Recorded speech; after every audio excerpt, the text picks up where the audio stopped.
usando a linguagem coloquial, principalmente na escrita.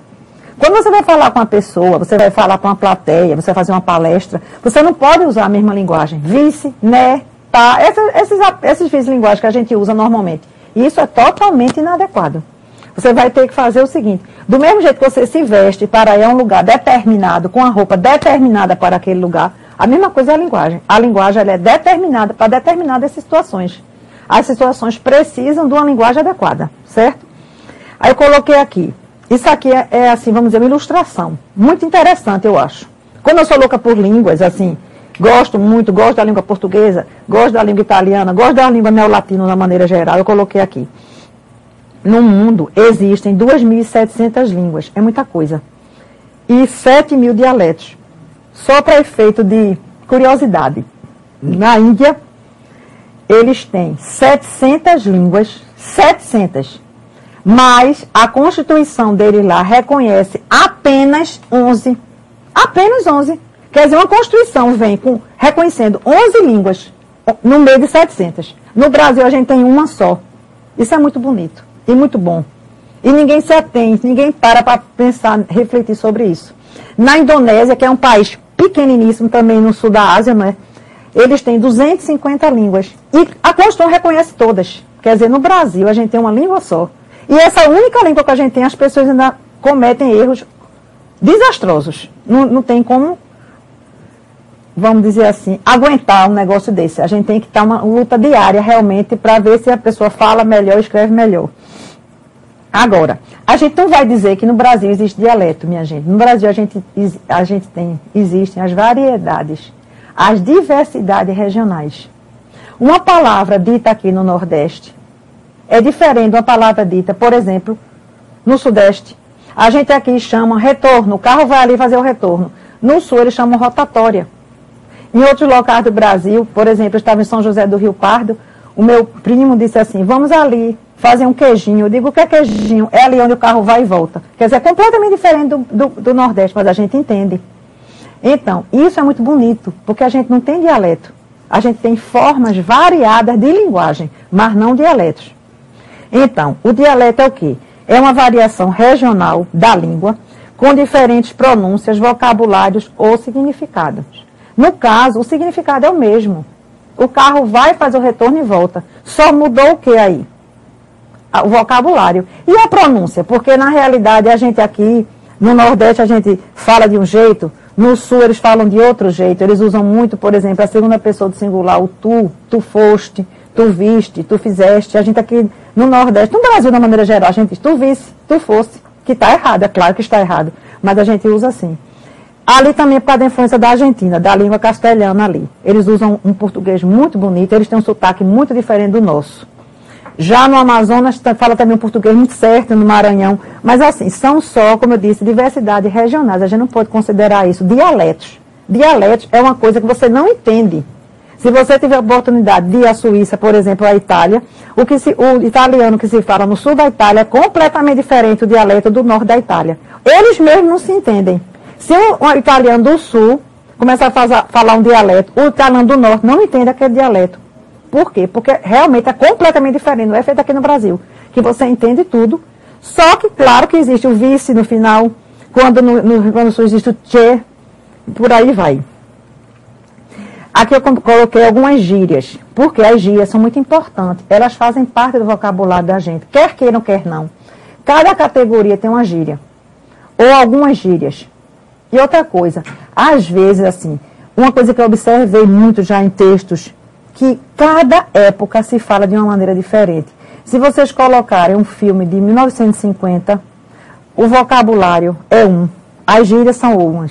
Se vocês colocarem para assistir um filme de 1980, já são outras gírias. Roberto Carlos, por exemplo, ele na época da Jovem Guarda tudo era uma brasa mora. Hoje ninguém usa mais isso, é uma brasa mora. Em canto nenhum. Continua alguma bicho, mas é uma brasa mora, não existe mais. Por quê? Porque as gírias, elas caem em desuso. Às vezes elas fazem parte do vocabulário, entra inclusive nos dicionários, Aurélio, Auause, tem várias gírias. Mas, por exemplo, essas daqui que eu coloquei, de hoje, né, as gírias atuais. Balada, todo mundo sabe, festa. Diga aí, meu, que a rapaziada usa muito assim, pessoal. Diga aí, meu irmão, diga aí, meu irmão, diga aí, meu. tá ligado. Tá ligado é uma gíria muitíssimo popular. Tá ligado? Tá ligado. Até com moças, até com mulheres. Não precisa nem ser só com homem. Não é nem tá ligado, é tá ligado mesmo. Patricinha, que diz daquela moça que só se preocupa em roupa de grife e viver muito arrumada, colocaram essa gíria, Mauricinha, Patricinha, aí o masculino é Mauricinho. Coitado de quem se chama Patrícia e Maurício, porque ficou com esse estigma de Mauricinho e Patricinha. Busão, que é ônibus. Vamos pegar ali um busão, é ônibus. Tirar sarro, a gente aqui no Nordeste chama mangá. No Sudeste chamam muito assim, tirar sarro de fazer brincadeira com a pessoa.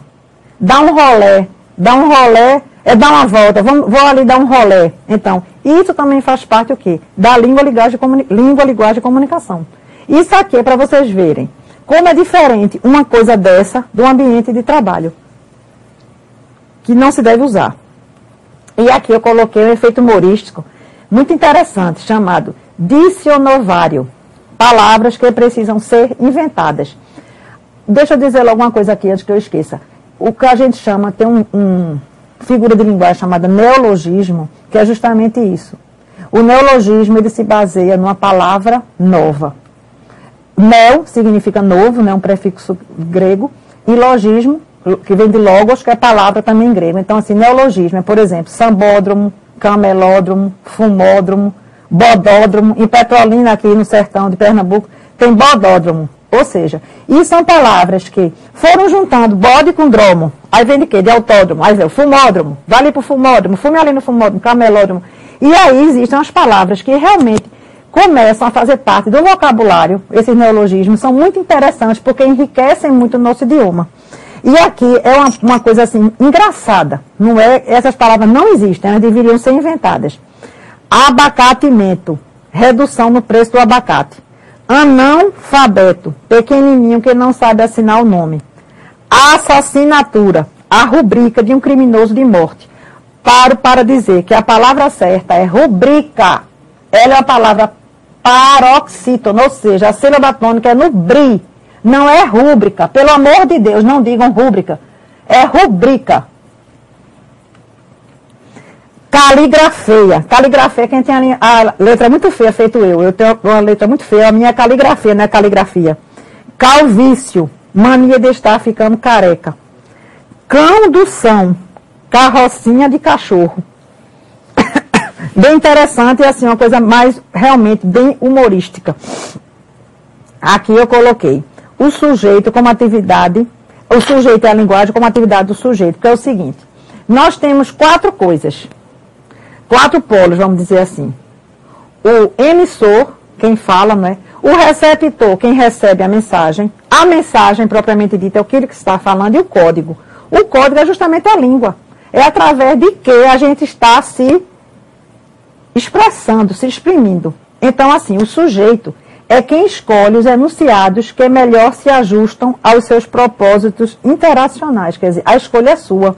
Você fala como você quiser.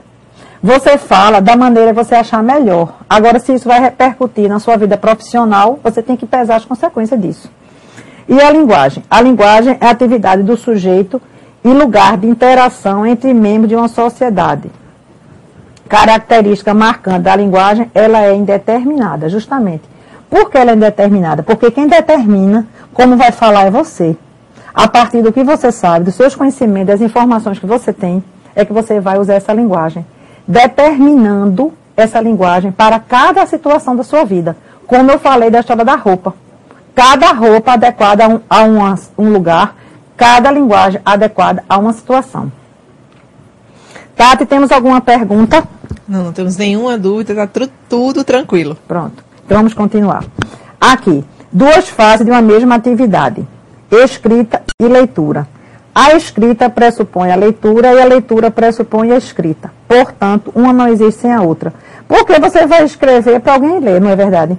Você vai escrever até para você mesma, ou para você mesmo. As mulheres têm que dizer mesmo. Outra coisa, muito obrigada, mulheres, por favor. Na hora que receberem alguma coisa, digam assim, muito obrigada. Não digam muito obrigado. Por quê? Você está dizendo que você está muito agradecida. Então, se você é uma mulher, você tem que dizer que está muito agradecida. Ou seja, muito obrigada.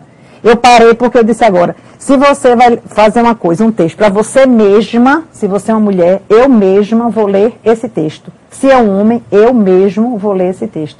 São coisas que a gente, assim, às vezes, no dia a dia, na correria do dia a dia, a gente não se atém.